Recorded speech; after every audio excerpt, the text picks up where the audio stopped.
अस्सलामु अलैकुम रहमतुल्लाह। आपका दोस्त मोहम्मद शुएब आपके लिए लाया है टेक्निकल नई वीडियो VM3 को ओपन करने का तरीका, करने के बाद हम इसको कैसे क्लीन करते हैं इसके बारे में बताया जाएगा। और दूसरा ये बताया जाएगा ये जो वॉच पावर है उसको हम कैसे VM3 और दूसरे मॉडलों के साथ कनेक्ट करेंगे और इसका कैसे यूटिलाइज़ करेंगे, ये भी इंशाल्लाह आपको तफसीलन बताया जाएगा इसी वीडियो के अंदर।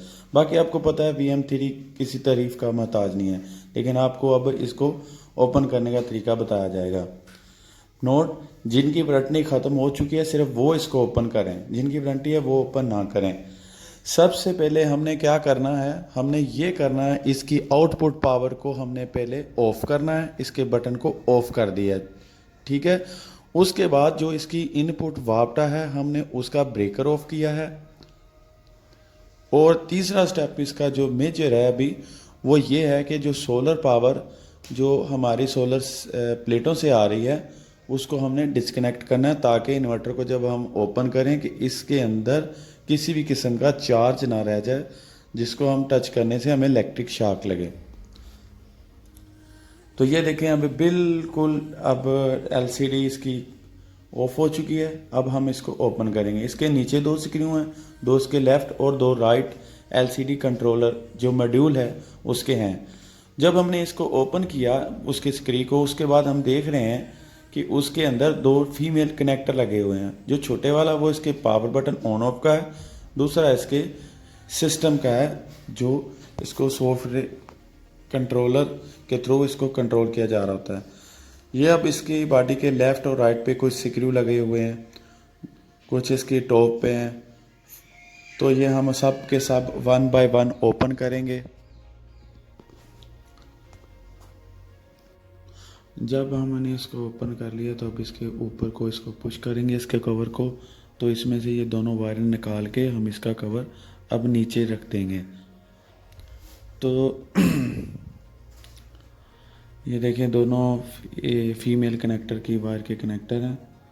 तो इस वीडियो के अंदर आप देख रहे हैं एल्युमिनियम के 3 हीट सिंक लगे हुए हैं, उनके साथ 3 सेंसर लगे हुए हैं जो इसके फ़ैन को कंट्रोल करते हैं कि कब हमने फास्ट चलना है और कब हमने लो चलना है। तो ये जैसे जैसे लोड बढ़ेगा इसके फ़ैन फास्ट चलेंगे। तो ये सेंसर इसको टेम्परेचर सेंसर इसको डिटेक्ट करके बता रहे होते हैं कि अभी मैं गर्म ज़्यादा हो रहा हूँ तो लिहाजा फ़ैन ज़्यादा चले। यानी इसकी प्रोग्रामिंग इस तरह से की हुई है, बहुत अच्छी ज़बरदस्त चीज़ है। अच्छा, इसके जो इनलेट है वो बॉडी के लेफ़्ट और राइट पे होल रखे हुए हैं जहाँ से हवा दाखिल होती है, और आउटलेट जो है इसके नीचे दोनों साइड पे 2 फ़ैन लगे हुए हैं जो सोलर पावर की चार्जिंग के टाइम चल रहा होता है, और दूसरा फ़ैन जो है इसकी आउटपुट पे रन कर रहा होता है। तो ये इसके अंदर ऐसा सॉफ्टवेयर किया हुआ है, ये ख़ुद उसी टाइम सेकंडों में ये डिसीज़न ले रहा होता है। तो ये अब हम एयर ब्लोअर के थ्रू हम इसके बोर्ड की डस्ट निकालेंगे, ताकि आने वाले वक्त में जब इसके अंदर अगर डस्ट हुई और साथ नमी चल गई तो उससे हमारा बोर्ड या इन्वर्टर हमारा डैमेज ना हो। तो अब उसी तरीके से सबसे पहले हमने इसके कवर के अंदर ये वायर डाली है। वायर डालने के बाद इसको प्रॉपर एक जगह पे बैठाना है। बैठाने के बाद इसकी उसी तरह कंट्रोलर की फीमेल लगाने के बाद पॉइंट उसके स्क्रू लगाएंगे, इस तरह हम इसको क्लोज कर लेंगे। ये जो आपको रेड वायर और ब्लैक वायर रेड और ब्लैक इंसुलेशन टेप नज़र आ रही है, ये सिर्फ अपनी पहचान के लिए रखी हुई है कि जल्दी में कोई कनेक्शन गलत ना हो जाए। वॉच पावर को हमने इन्वर्टर के साथ कैसे कनेक्ट करना है, अगर आपके मोबाइल के अंदर वॉच पावर इंस्टॉल है तो बेहतर है, अगर नहीं है तो कोई मसला नहीं, आपने प्ले स्टोर में जाके वॉच पावर को आपने इंस्टॉल करना है। इसके अलावा और भी होंगी मॉनिटरिंग के लिए, लेकिन ये बेस्ट है, हम इसको इस्तेमाल कर रहे हैं, इसका रिज़ल्ट अच्छा है, इसलिए आपको इसको आप बता रहे हैं इसके बारे में। आपने जब ब्लूटूथ ऑन करना है तो ब्लूटूथ पेयरिंग रिक्वेस्ट आएगी, तो आपने वहाँ पिन लगाना है 1 से 6, यानी 1 2 3 4 5 6। जब कनेक्ट हो जाएगा उसके बाद आपके सामने आएगा output setting, battery parameter setting, enable disable atom, और चौथा ऑप्शन जो आ रहा होगा वो रिस्टोर द डिफ़ॉल्ट। जैसे कंपनी की तरफ से आया, बाद में किसी ने सेटिंग छेड़ भी दी है तो वो उसी पे दोबारा वापस चला जाएगा। अच्छा, अब आते हैं output setting. Output source priority हमने कौन सी रखनी है, इन्वर्टर रखना है, वापटा रखना है या कंबाइन रखना है। इसको प्रेस करेंगे तो वो ऑप्शन जो होगा एसी इनपुट रेंज, आपकी जो वापटा की इनपुट है वो उसकी रेंज कहाँ तक ये एक्सेप्ट करे, उससे ऊपर या डाउन आए तो ये इसको यानी पास नहीं करेगा। उसके बाद आउटपुट वोल्टेज आप 220 रखना चाह रहे हैं, 230 रखना चाह रहे हैं, 240, वो यहाँ से आप सेट कर सकते हैं। इसी तरह आउटपुट फ्रिक्वेंसी 50 रखना चाह रहे हैं, 60 50 आप रखें, क्योंकि पाकिस्तान में ये चल रही है। अभी आ गई इसकी जो ऑप्शन था हमारा इनेबल और डिसेबल, उसकी डिस्क्रिप्शन। ओवरलोड ऑटो रीस्टार्ट हो जाए, यानी ओवरलोड हुआ खुद ही कुछ देर बाद ऑन हो जाए, वो ऑन ऑफ कर सकते हैं। Over temperature auto restart, overload bypass, beep, और उसके बाद बजर अलार्म, बैक लाइट, ये सब इसके अंदर ऑप्शन है। हम इनको इनेबल और डिसेबल करते हैं। इनेबल का मतलब है इसको चालू करना, ऑन करना। डिसेबल का होता है मतलब किसी चीज़ को बंद करना, क्लोज करना। तो ये आप इधर से आके अपनी पसंद की सेटिंग कर सकते हैं। उसके बाद आ जाता है जी बैटरी का।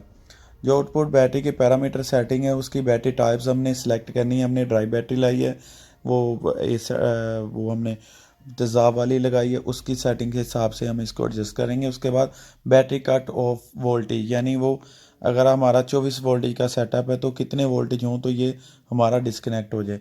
इसी तरह back to grid, back to discharge voltage, charging source priority हमने सोलर पे इसको रखना है या हमने वापटा पे।